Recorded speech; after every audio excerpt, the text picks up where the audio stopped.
Hey guys, welcome back to another product video for this 6x4 outdoor metal storage shed.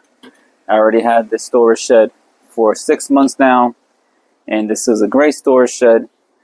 I like how it keeps all my items in here nice and safe and dry, and this is a very good quality shed. I like how it comes with the locking mechanism where you're able to put your own lock on here. I like the slope roof that it has and the plastic corners to protect yourself when you're walking by, so that way that it doesn't cut you. So this is how the shed looks.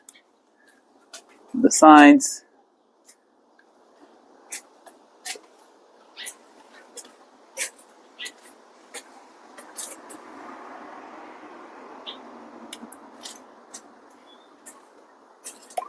And it has vents on both sides, front and back.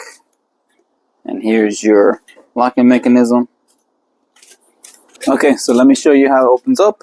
You just unlatch the latch, and you pull it, and then if you just need to open up just the one side, you can just get all the stuff you need. If you need extra space, there's two latches right over here. Then you can open that up, and now you have an extra large opening to take out whatever size object that you need to get inside or outside from here. Installation of the shed, it takes around 4 to 5 hours to complete, since there's a lot of screws and the panels. Even it is very easy to put together. It's just time consuming because of all the screws. The instructions are very clear and easy to follow. You're able to fit a lot of bikes in here. So far I have 5 bikes, 2 adults and 3 kids, 2 skateboards, helmets, and you could add a lot more stuff inside here. So this is how it looks. The frame is nice and durable. You see, it's a thin metal, but it's very strong.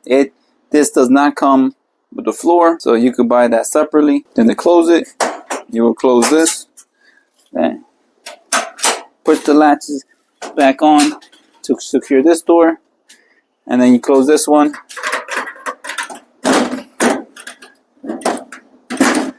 and then it closes. And then if you want to put the lock, you can put the lock right here. Overall, this is a great 6x4 shed. I like how the build quality is very good. I also like how it has the vents on the top just to vent out the storage inside in the cooler or the summer months. I like how it has the option to lock it if you need to lock it. And I also like how it has a double slope roof, so that way when it rains or snows, it won't just stay on top of here. They'll just come down. And this is a great shed because it has a lot of space inside there.